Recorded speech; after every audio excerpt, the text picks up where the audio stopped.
ਸਭ ਤੋਂ ਜ਼ਿਆਦਾ ਅਸੀਂ ਰਿਫਿਊਜੀ ਕੇਸਿਸ ਕਰਦੇ ਹਾਂ, ਬਟ ਮੇਰੀ ਸਲਾਹ ਹਰ ਇੱਕ ਨੂੰ ਆ ਕਿ ਰਿਫਿਊਜੀ ਕੇਸਿਸ ਨਾ ਲਾਇਆ ਕਰੋ, ਕਿਉਂਕਿ ਰਿਫਿਊਜੀ ਇੱਕ ਜਰਨੀ ਹੁੰਦੀ ਹੈ। ਰਿਫਿਊਜੀ ਕੇਸ ਹਰ ਇੱਕ ਲਈ ਨਹੀਂ ਬਣਿਆ। ਰਿਫਿਊਜੀ ਕੇਸ ਉਹ ਸਾਰੇ ਬੰਦਿਆਂ ਲਈ ਆ ਜਿਨ੍ਹਾਂ ਦੀ ਜਾਨ ਨੂੰ ਜੈਨੂਇਨਲੀ ਖਤਰਾ, ਜਿਹੜੇ ਆਪਣੇ ਮੁਲਕ ਜਾਂਦੇ ਆ ਫॉर ਵਟ ਐਵਰ ਰੀਜ਼ਨ ਦੇ ਉਹਨਾਂ ਦੀ ਜਾਨ ਨੂੰ ਖਤਰਾ ਹੈ। ਫॉर ਐਗਜ਼ਾਮਪਲ ਉਹਨਾਂ ਨੂੰ ਕਿਸੇ ਮੰਤਰੀ ਤੋਂ ਖਤਰਾ ਹੈ, ਕਿਸੇ ਪੁਲਿਸ ਵਾਲੇ ਤੋਂ ਖਤਰਾ ਹੈ, ਜਾਂ ਉਹਨਾਂ ਦੇ ਮੁਲਕ 'ਚ ਉੱਦਾਂ ਹੀ ਸਿਚੁਏਸ਼ਨ ਇੱਦਾਂ ਦੀ ਹੈਗੀ ਹੈ ਜਿੱਦਾਂ ਉਹਦਾ ਪ੍ਰੋਵਿੰਸ ਅਸਾਮ ਜਾਂ ਕਸ਼ਮੀਰ ਜਾਂ ਜਿਹੜੇ ਵੀ ਪ੍ਰੋਵਿੰਸ ਤੋਂ ਆਉਂਦੇ ਆ ਇਨ ਇੰਡੀਆ ਔਰ ਪਾਕਿਸਤਾਨ ਤੋਂ ਆਉਂਦੇ ਜਾਂ ਕਿਸੇ ਵੀ ਮੁਲਕ ਤੋਂ ਆ ਰਹੇ, ਉੱਥੇ ਸਿਚੁਏਸ਼ਨ ਇੱਦਾਂ ਦੀ ਹੈ, they are not safe and ਪੂਰੀ ਦੁਨੀਆ ਨੂੰ ਪਤਾ, ਤਾਂ ਤੁਸੀਂ ਰਿਫਿਊਜੀ ਪਾ ਸਕਦੇ ਹੋ।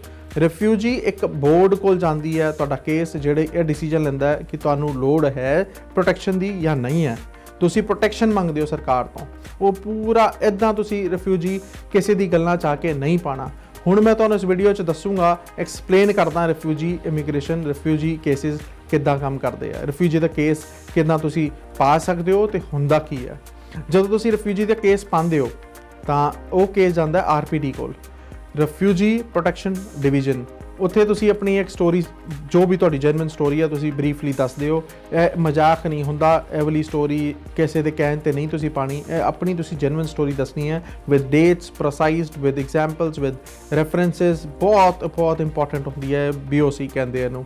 ਉਸ ਤੋਂ ਉਹਦੇ ਨਾਲ ਜਦੋਂ ਜਮ੍ਹਾਂ ਹੋ ਜਾਂਦੀ ਹੈ, ਉਹਦੇ ਨਾਲ ਤੁਹਾਨੂੰ ਐਵੀਡੈਂਸ ਦੇਣੇ ਪੈਂਦੇ ਆ ਵੀ ਕੀ ਹੋਇਆ, ਕਿੱਦਾਂ ਹੋਇਆ, ਉਹਦੇ ਸਬੂਤ ਦਿਓ। ਜਦੋਂ ਇਹ ਤੁਹਾਡੀ ਸਟੋਰੀ, ਤੁਹਾਡਾ ਕੇਸ ਜਮ੍ਹਾਂ ਹੁੰਦਾ RPD ਕੋਲ, ਉਸ ਤੋਂ ਬਾਅਦ ਡਿਸੀਜਨ ਬਣਦਾ ਹੈ, ਤੁਹਾਡੀ ਹੀਅਰਿੰਗ ਹੁੰਦੀ ਹੈ। ਉੱਥੇ ਜੱਜ ਮੈਂਬਰ ਕਹਿੰਦੇ ਆ ਉਹਨੂੰ, ਉਹ ਬਹਿ ਕੇ ਤੁਹਾਡੇ ਨਾਲ 1 to 1 ਵਿਦ, ਅਗਰ ਤੁਹਾਨੂੰ ਟਰਾਂਸਲੇਟਰ ਦੀ ਲੋੜ ਪੈਂਦੀ ਹੈ ਉਹ ਵੀ ਹੁੰਦਾ ਹੈ, ਤੁਹਾਡਾ ਰਿਪਰੈਜ਼ੈਂਟੇਟਿਵ ਵੀ ਹੁੰਦਾ ਹੈ। ਉਹ ਗੱਲ ਕਰਦੇ ਆ, ਤੁਹਾਨੂੰ ਪੁੱਛਦੇ ਆ ਵੀ ਕੀ ਹੋਇਆ, ਦੱਸੋ ਸਾਰਾ। ਜਦੋਂ ਤੁਸੀਂ ਗੱਲ ਕਰਦੇ ਹੋ, ਸਾਰਾ ਕੁਝ ਦੱਸ ਦਿਓ, ਦੈਟ ਆਲ ਇਜ਼ ਅੰਡਰ ਓਥ। ਫਿਰ ਉਹ ਜ਼ਿੰਮੇਵਾਰੀ ਹੁੰਦੀ ਹੈ ਉਸ board the to take decision ਕਿ ਤੁਹਾਨੂੰ ਰਿਫਿਊਜੀ ਅਪੀਲ, ਰਿਫਿਊਜੀ ਤੁਹਾਡਾ ਐਕਸੈਪਟ ਕਰਨਾ ਹੈ ਕਿ ਨਹੀਂ ਕਰਨਾ। ਅਗਰ ਤੁਹਾਡਾ ਰਿਫਿਊਜੀ ਕੇਸ ਐਕਸੈਪਟ ਹੋ ਜਾਂਦਾ ਹੈ, ਦੈਨ ਉਹ ਕੇਸ ਜਾਂਦਾ ਇਮੀਗ੍ਰੇਸ਼ਨ ਕੋਲ। ਇਮੀਗ੍ਰੇਸ਼ਨ ਨੂੰ ਕਹਿੰਦੇ ਰਿਫਿਊਜੀ ਬੋਰਡ ਕਿ ਇਹਦਾ ਪ੍ਰੋਟੈਕਸ਼ਨ ਆਪਾਂ ਇਹਨੂੰ ਦੇਤੀ ਹੈ, ਹੀ ਇਜ਼ ਪ੍ਰੋਟੈਕਟਿਡ ਪਰਸਨ, ਇਹਨੂੰ ਇਮੀਗ੍ਰੇਸ਼ਨ ਦਿਓ। ਇਮੀਗ੍ਰੇਸ਼ਨ ਡਿਵੀਜ਼ਨ ਦਾ ਕੰਮ ਹੈ ਤੁਹਾਨੂੰ ਇਮੀਗ੍ਰੇਸ਼ਨ ਦੇਣਾ। ਅਗਰ ਤੁਹਾਡਾ ਕੇਸ ਰਿਜੈਕਟ ਹੋ ਜਾਂਦਾ ਹੈ, ਉਹ ਜਾਂਦਾ ਹੈ ਰਿਫਿਊਜੀ ਅਪੀਲ ਡਿਵੀਜ਼ਨ ਕੋਲ, RAD ਕਹਿੰਦੇ ਆ। ਤੇ ਜਦੋਂ ਤੁਸੀਂ ਅਪੀਲ ਪਾਉਂਦੇ ਹੋ, ਸਾਰੇ ਕੇਸ ਦੇ ਅੰਦਰ ਹਰ ਇੱਕ ਨੂੰ ਅਪੀਲ ਪਾਉਣ ਦੀ ਪਰਮਿਸ਼ਨ ਵੀ ਨਹੀਂ ਹੁੰਦੀ, ਉਹ ਐਲੀਜੀਬਲ ਹੀ ਨਹੀਂ ਹੁੰਦਾ। ਜਿਹੜੇ ਬੰਦੇ ਐਲੀਜੀਬਲ ਹੁੰਦੇ ਆ ਉਹਨਾਂ ਨੂੰ ਮਿਲ ਜਾਂਦੀ ਹੈ ਚਿੱਠੀ, ਤੁਸੀਂ ਐਲੀਜੀਬਲ ਹੈਗੇ ਹੋ, ਪਾ ਦਿਓ ਅਪੀਲ ਅਗਰ ਤੁਸੀਂ ਪਾਉਣਾ ਚਾਹੁੰਦੇ ਹੋ। ਤੁਸੀਂ ਜਦੋਂ ਅਪੀਲ ਪਾਉਂਦੇ ਹੋ, ਫਿਰ ਦੋ ਹੀ ਕੰਮ ਹੁੰਦੇ, ਜਾਂ ਤਾਂ ਐਕਸੈਪਟ ਹੁੰਦਾ ਜਾਂ ਰਿਜੈਕਟ ਹੁੰਦਾ। ਐਕਸੈਪਟ ਹੋ ਗਿਆ ਤੇ ਜਾਂ ਤਾਂ ਡਿਸੀਜਨ ਹੀ ਦੇ ਦੇਣਗੇ ਸਿੱਧਾ, ਜਾਂ ਦੁਬਾਰਾ ਹੀਅਰਿੰਗ ਹੋਊਗੀ, ਦੁਬਾਰਾ ਕੇਸ ਓਪਨ ਹੋਊਗਾ। ਜਦੋਂ ਰਿਜੈਕਟ ਹੋ ਗਿਆ, ਫਿਰ ਜਾਂਦੇ ਹੋ, ਤੁਹਾਡੇ ਕੋਲ ਆਪਸ਼ਨ ਹੁੰਦਾ ਚਲੋ ਜੁਡੀਸ਼ੀਅਲ ਰਿਵਿਊ ਪਾ ਦਿਓ ਕਿ ਮੇਰੀ ਕੇਸ ਵਧੀਆ ਤਰੀਕੇ ਨਾਲ ਨਹੀਂ ਸੁਣਿਆ ਗਿਆ, ਤੁਸੀਂ ਜੁਡੀਸ਼ੀਅਲ ਰਿਵਿਊ ਪਾ ਦਿੰਦੇ ਹੋ। ਮੈਜੋਰਟੀ ਕੇਸਿਸ ਦੇ ਅੰਦਰ ਜੁਡੀਸ਼ੀਅਲ ਰਿਵਿਊ, ਕੋਰਟ ਵੀ ਇਹ ਡਿਸਾਈਡ ਕਰਦਾ ਵੀ ਕੇਸ ਓਪਨ ਨਹੀਂ ਕਰਨਾ, ਤੁਹਾਡਾ ਜੁਡੀਸ਼ੀਅਲ ਰਿਵਿਊ ਵੀ ਰਿਜੈਕਟ ਹੋ ਜਾਂਦਾ। ਫਿਰ ਉਸ ਤੋਂ ਬਾਅਦ ਤੁਹਾਡੇ ਕੋਲ ਆਪਸ਼ਨ ਬਚਦਾ ਹੈ, ਅਗਰ ਤੁਹਾਡੀ ਜਾਨ ਨੂੰ ਜੈਨੂਇਨਲੀ ਖਤਰਾ ਹੈ, ਜਾਂ ਤੁਹਾਨੂੰ RAD ਨੇ ਕਹਿ ਦਿੱਤਾ ਵੀ ਤੁਹਾਡੀ ਜਾਨ ਨੂੰ ਖਤਰਾ ਹੈ ਤੇ ਤੁਹਾਨੂੰ ਭਰਾ ਦੀ ਐਪਲੀਕੇਸ਼ਨ ਪਾਣੀ ਚਾਹੀਦੀ ਹੈ, ਜਾਂ ਤੁਹਾਨੂੰ CBSA ਨੇ ਕਹਿ ਦਿੱਤਾ ਵੀ ਤੁਹਾਨੂੰ ਭਰਾ ਦੀ ਐਪਲੀਕੇਸ਼ਨ ਪਾਣੀ ਚਾਹੀਦੀ ਹੈ, ਤੁਹਾਡੇ ਕੋਲ ਭਰਾ ਦਾ ਆਪਸ਼ਨ ਹੁੰਦਾ ਹੈ। ਭਰਾ ਦੇ ਆਪਸ਼ਨ ਦੇ ਅੰਦਰ ਪ੍ਰੀ ਰਿਮੂਵਲ ਰਿਸਕ ਅਸੈਸਮੈਂਟ ਦਾ ਫਾਰਮ ਹੁੰਦਾ, ਉਹ ਭਰਨਾ ਪੈਂਦਾ, ਜਿਹਦੇ ਅੰਦਰ ਤੁਸੀਂ ਇਹ ਕਹਿੰਦੇ ਹੋ ਵੀ ਮੇਰੀ ਜਾਨ ਨੂੰ ਹੁਣ ਵੀ ਖਤਰਾ। ਸੋ CBSA ਤੁਹਾਨੂੰ ਬਾਹਰ ਆਪਣੇ ਮੁਲਕ ਨਹੀਂ ਭੇਜਦਾ ਕੈਨੇਡਾ ਤੋਂ, ਤੁਹਾਨੂੰ ਸਟੇ ਮਿਲ ਜਾਂਦਾ ਹੈ ਟੂ ਸਟੇ ਇਨ ਕੈਨੇਡਾ।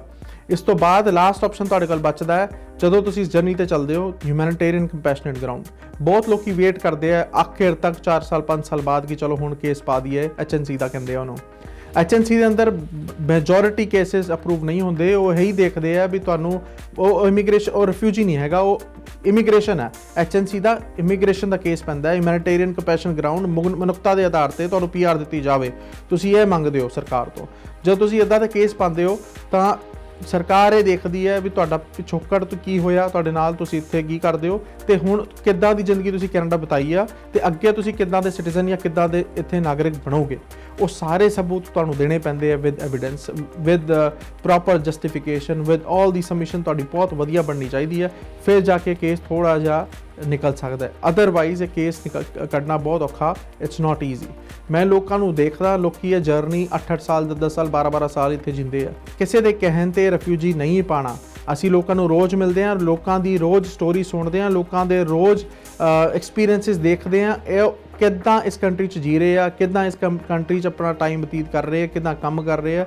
ਔਰ ਰਿਫਿਊਜੀ ਦੀ ਜਰਨੀ ਸੌਖੀ ਨਹੀਂ ਹੈਗੀ। ਬਹੁਤ ਘੱਟ ਲੋਕ ਹੁੰਦੇ ਆ ਜਿਹੜੇ 5 6 8 10 ਮਹੀਨਿਆਂ ਦੇ ਅੰਦਰ ਰਿਫਿਊਜੀ ਉਹਨਾਂ ਦਾ ਅਪਰੂਵ ਹੋ ਗਿਆ ਤੇ ਉਹਨਾਂ ਦੀ PR ਹੋ ਜਾਂਦੀ ਹੈ। ਬਟ ਮੈਜੋਰਿਟੀ ਲੋਕ 3 ਸਾਲ 4 ਸਾਲ 6 ਸਾਲ 8 ਸਾਲ ਇੱਥੇ ਲਟਕੇ ਰਹਿ ਜਾਂਦੇ ਆ। ਕਿਸੇ ਦੇ ਕਹਿਣ ਤੇ ਤੁਸੀਂ ਰਿਫਿਊਜੀ ਨਹੀਂ ਪਾਣਾ। ਮੈਂ ਬਾਰ-ਬਾਰ ਕਿਉਂ ਇਹ ਕਹਿ ਰਿਹਾ ਕਿਉਂਕਿ ਰਿਫਿਊਜੀ ਦਾ ਕੰਮ 95% ਇਮੀਗ੍ਰੇਸ਼ਨ ਕੰਸਲਟੈਂਟ ਜਾਂ ਲਾਇਰਸ ਨਹੀਂ ਕਰਦੇ, ਕਿਉਂਕਿ ਇਹ ਆਪਣੇ ਆਪ 'ਚ ਇੱਕ ਬਹੁਤ ਵੱਡਾ ਲਾਅ ਹੈ।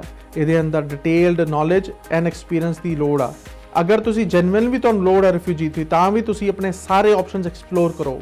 PR ਹੋਣ ਦੇ 80-90 ਤੋਂ ਵੱਧ ਪ੍ਰੋਗਰਾਮਸ ਹੈ ਇਨ ਕੈਨੇਡਾ। ਅਗਰ ਤੁਸੀਂ ਕਿਸੇ ਹੋਰ PR ਪ੍ਰੋਗਰਾਮ 'ਚ ਕੁਆਲੀਫਾਈ ਹੁੰਦੇ ਹੋ, ਉਹਦੇ ਅੰਦਰ ਆਪਣੀ PR ਪਾ ਦਿਓ, but refugee option should be last. ਜਿੱਦਾਂ ਫॉर ਐਗਜ਼ਾਮਪਲ ਕਿਸੇ ਦੇ ਕਹੇ ਤੇ ਕਿਸੇ ਨੇ ਕਹਿ ਦਿੱਤਾ ਵੀ LMI ਲੈ ਲਓ, ਤੁਸੀਂ LMI ਦੇ ਉਹ ਕਿਸੇ ਨੇ ਪੈਸੇ ਮੰਗ ਲਏ ਜਾਂ ਜੋ ਵੀ ਤੁਹਾਡੇ ਤੋਂ LMI ਨਹੀਂ ਮਿਲੀ ਜਾਂ ਜੋ ਵੀ ਸਿਨੈਰੀਓ ਹੋਇਆ, ਜਾਂ ਤੁਸੀਂ ਫਰਜ਼ੀ ਕਾਗਜ਼ ਲਾ ਕੇ ਕੈਨੇਡਾ ਆਏ ਹੋ, ਕਿਸੇ ਨੇ ਕਹਿਤਾ ਵੀ ਚੱਕੇ ਰਿਫਿਊਜੀ ਪਾ ਦਿਓ, ਚੱਕੇ ਰਿਫਿਊਜੀ ਪਾ ਦਿਓ।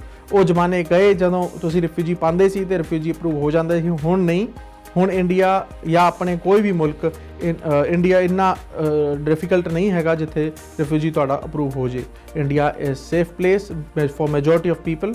ਉੱਥੇ ਪ੍ਰੂਵ ਕਰਨਾ ਕਿ ਤੁਹਾਨੂੰ ਤੁਹਾਡੇ ਮੁਲਕ 'ਚੋਂ ਖਤਰਾ ਹੈ, ਇਹ ਬਹੁਤ ਔਖਾ ਕੰਮ ਹੈ। ਬਟ ਹਾਂ, ਅਗਰ ਤੁਹਾਡਾ ਕੇਸ ਜੈਨੂਇਨ ਹੈ, ਤੁਹਾਨੂੰ ਲੋੜ ਹੈ, ਤੁਸੀਂ ਸਾਡੇ ਨਾਲ ਆ ਕੇ ਡਿਸਕਸ ਕਰੋ ਕਿ ਮੈਨੂੰ ਕੇਸ ਪਾਉਣਾ ਚਾਹੀਦਾ ਹੈ ਕਿ ਨਹੀਂ। ਅਸੀਂ ਤੁਹਾਨੂੰ ਜੈਨੂਇਨ ਸਲਾਹ ਦੇ ਦਾਂਗੇ ਕਿ ਤੁਸੀਂ ਕੇਸ ਪਾ ਸਕਦੇ ਹੋ, ਤੁਹਾਨੂੰ ਪਾਉਣਾ ਚਾਹੀਦਾ, ਜਾਂ ਅਸੀਂ ਮਨਾ ਕਰ ਦਾਂਗੇ ਜਾਂ ਹੋਰ ਕੋਈ ਰਸਤਾ ਤੁਹਾਨੂੰ ਦਿਖਾ ਦਾਂਗੇ ਕਿ ਤੁਹਾਡੇ ਲਈ ਇਹ ਆਪਸ਼ਨ ਬੈਸਟ ਹੈ। ਜਿੱਦਾਂ ਫॉर ਐਗਜ਼ਾਮਪਲ ਤੁਸੀਂ ਸਟੂਡੈਂਟ ਆਏ ਸੀ ਕੈਨੇਡਾ, ਬਹੁਤ ਯੰਗ ਬੱਚੇ ਜਿਹੜੇ ਕੈਨੇਡਾ ਆਏ ਆ, ਉਹਨਾਂ ਨੇ ਪੜ੍ਹਾਈਆਂ ਛੱਡਤੀਆਂ, ਆਊਟ ਆਫ ਸਟੇਟਸ ਹੋ ਗਏ। ਮਿੰਟ ਲੱਗਦਾ ਕਿਸੇ ਨੂੰ ਕਹਿਣਾ ਕਿ ਵੀ ਰਿਫਿਊਜੀ ਪਾ ਦਿਓ 21-22 ਸਾਲ ਦੇ ਮੁੰਡੇ ਨੂੰ ਜਾਂ ਕੁੜੀ ਨੂੰ। ਤੁਹਾਡੇ ਕੋਲ ਆਪਸ਼ਨ ਹੁੰਦਾ ਜਦੋਂ ਤੁਸੀਂ ਆਊਟ ਆਫ ਸਟੇਟਸ ਹੋ ਜਾਂਦੇ ਹੋ, ਤੁਹਾਡੇ ਕੋਲ ਆਪਸ਼ਨ ਹੁੰਦਾ TRP ਦਾ। ਬਹੁਤ ਜ਼ਿਆਦਾ ਚਾਂਸ ਹੁੰਦੇ, ਸਰਕਾਰ ਨੇ ਤੁਹਾਨੂੰ ਤਾਂ ਹੀ ਆਪਸ਼ਨ ਦਿੱਤਾ ਹੈ, ਬਹੁਤ ਜ਼ਿਆਦਾ ਚਾਂਸ ਹੁੰਦੇ ਆ ਤੁਸੀਂ ਆਪਣਾ ਸਟੇਟਸ ਰੀਇਨਸਟੇਟ ਕਰਾ ਸਕਦੇ ਹੋ within Canada with proper explanation ਵੀ ਕਿਉਂ ਤੁਸੀਂ ਪੜ੍ਹਾਈ ਛੱਡਤੀ ਸੀ, ਕੀ ਹੋਇਆ, ਤੇ ਹੁਣ ਤੁਸੀਂ ਆਪਣੀ ਦੁਬਾਰਾ ਸਟੱਡੀ ਵੀਜ਼ਾ ਕਿਉਂ ਮੰਗ ਰਹੇ ਹੋ। ਅਗਰ ਤੁਹਾਨੂੰ ਇਦਾਂ ਤੁਹਾਡਾ ਸਟੇਟਸ ਰੀਇਨਸਟੇਟ ਹੋ ਜਾਂਦਾ ਹੈ, ਬੈਕ ਟੂ ਟਰੈਕ, ਤੁਸੀਂ ਫਿਰ ਆਪਣੇ ਵਰਕ ਪਰਮਿਟ ਲੈ ਲਓ ਤੇ PR ਲੈ ਲਓ, ਜਿੱਦਾਂ ਸਭ ਨੂੰ ਮਿਲਦੀ ਹੈ, ਰੈਦਰ ਦੈਨ ਰਿਫਿਊਜੀ ਦੀ ਜਰਨੀ ਲੈ ਲਓ। ਰਿਫਿਊਜੀ ਦੀ ਜਰਨੀ ਦੇ ਅੰਦਰ ਤੁਹਾਨੂੰ ਮੈਜੋਰਟੀ ਚਾਂਸ ਤੇ ਇਹੀ ਹੈ ਵੀ ਰਿਫਿਊਜੀ ਅਪਰੂਵ ਨਹੀਂ ਹੋਣਾ, ਬਟ ਤੁਹਾਨੂੰ ਟਾਈਮ ਬਾਏ ਹੋ ਜਾਂਦਾ ਹੈ ਕਿ ਚਲੋ ਸਾਲ 2 ਸਾਲ 3 ਸਾਲ ਤੁਹਾਨੂੰ ਬਾਏ ਹੋ ਗਏ, ਤੇ ਉਸ ਟਾਈਮ ਦੇ ਦੌਰਾਨ ਤੁਸੀਂ ਵਿਆਹ ਕਰਾ ਲਓ ਜਾਂ ਕੋਈ ਹੋਰ ਤੁਹਾਡਾ ਸਿਸਟਮ ਬਣ ਜੇ। ਸਭ ਤੋਂ ਇੰਪੋਰਟੈਂਟ ਜਿਹੜਾ ਰਿਫਿਊਜੀ ਦਾ ਕੇਸ ਹੁੰਦਾ ਹੈ, ਇਹਦੇ ਅੰਦਰ ਤੁਸੀਂ ਪੈਸੇ ਨਹੀਂ ਦੇਖਣੇ, ਤੁਸੀਂ ਦੇਖਣਾ ਕਿ ਉਸ ਬੰਦੇ ਨੂੰ ਤਜਰਬਾ ਹੈ, ਉਹ ਬੰਦਾ ਤੁਹਾਡਾ ਕੰਮ ਕਰ ਸਕਦਾ ਹੈ, ਉਹਨੂੰ ਨੌਲੇਜ ਹੈਗੀ ਹੈ ਜਾਂ ਨਹੀਂ। ਮੈਂ ਕਿਉਂ ਇਹ ਗੱਲ ਕਹਿ ਰਿਹਾ ਕਿਉਂਕਿ ਰਿਫਿਊਜੀ ਦਾ ਕੇਸ ਸੌਖੇ ਨਹੀਂ ਹੁੰਦੇ। ਰਿਫਿਊਜੀ ਦੇ ਕੇਸ ਦੇ ਅੰਦਰ ਬਹੁਤ ਮਿਹਨਤ ਕਰਨੀ ਪੈਂਦੀ ਹੈ। ਰਿਫਿਊਜੀ ਦੇ ਕੇਸਿਸ ਦੇ ਅੰਦਰ ਬਹੁਤ ਤਿਆਰੀ ਕਰਾਉਣੀ ਪੈਂਦੀ ਹੈ।